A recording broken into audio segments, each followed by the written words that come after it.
Now you know, I love horror stories. And what could be better than horror stories? But that is if it is animated.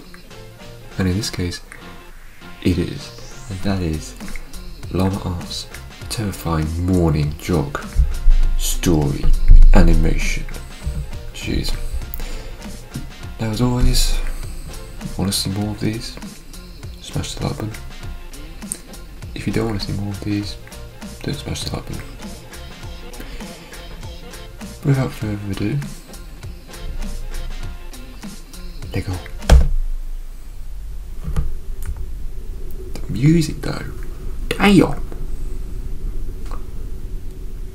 Perspective of a woman.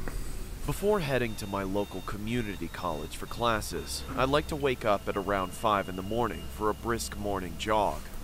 It helps clear my head and definitely helps wake me up so I can focus in class. When I first started doing this, it was a huge hassle, but over time I grew accustomed to it, and it's now a highlight of my day. However, as time went on, I found myself becoming quite uncomfortable. Not in a physical sense, but more so it was like my fight or flight instincts began kicking in seemingly at random. Oh boy. I'd whip my head around to see if anybody was following me or even peeking at me through the wooded park in which I ran, but couldn't see anybody. It didn't help that it was dark either, so even if there was somebody creeping in the dark, there was no way I could tell. As an extra precaution, I started carrying around some pepper spray in order to fend off any would-be attackers. But as time went on and that eerie sensation occurred more and more, I just couldn't bring myself to run anymore.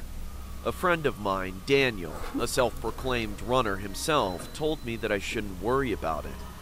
He said that the mind plays tricks on oneself when it can't see things clearly, especially in the dark. After being reassured by him, I decided to give jogging another go. So, today like any other day, I slapped on some black leggings, tied my hair up in a ponytail, put on my kicks, and set my music volume to full blast and headed out the door.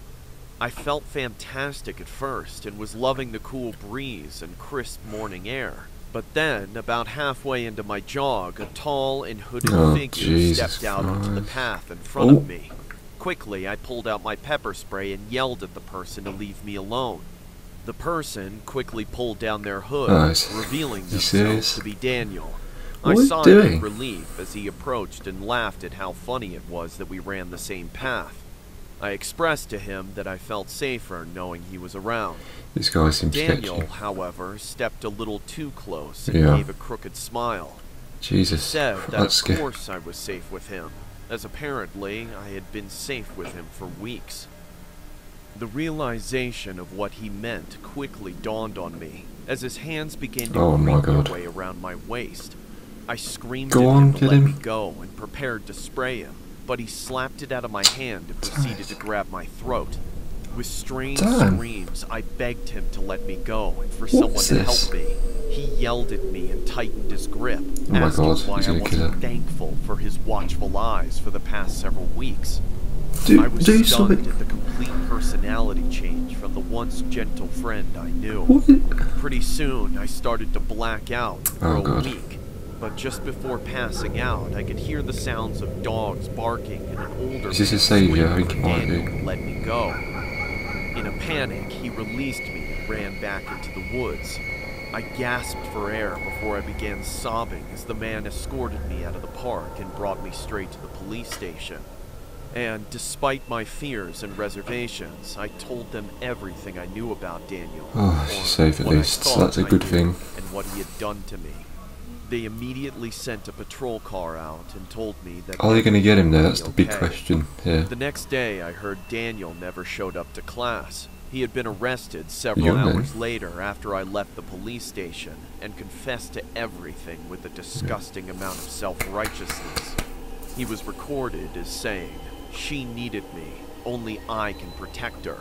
Who knows what could have been hiding in those woods?" It took me a while to feel comfortable going back to school. So you think you should strangle them to save them? That makes sense. Never the same again. I guess even the ones you were close to can snap, just like that, at any time. Jeez. So that story was really good. I enjoyed it, but the thing is, what I don't get is, why was he said to save her, but then strangle her? I know he's trying to cover himself, but that's seriously weird. But the thing with Llama Arts is I used to watch them religiously, really, 5 years ago or more, when Mr. Nightmare used to narrate them, and he was, well, as we all know, he's a beast at narrating, and they just don't seem quite the same with a different voice. I don't know what it is, it just doesn't, it's not what it used to be. And I will do one of those videos, because I absolutely love the way that they put together Mr. Nightmare. I enjoyed this one, but Mr. Nightmare was so awesome. I'm having some brilliant times watching them,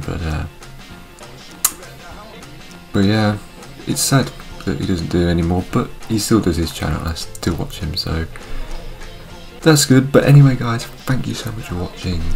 Hope to see you again, or not. So thanks for watching guys, see you later, have a beautiful day, goodbye.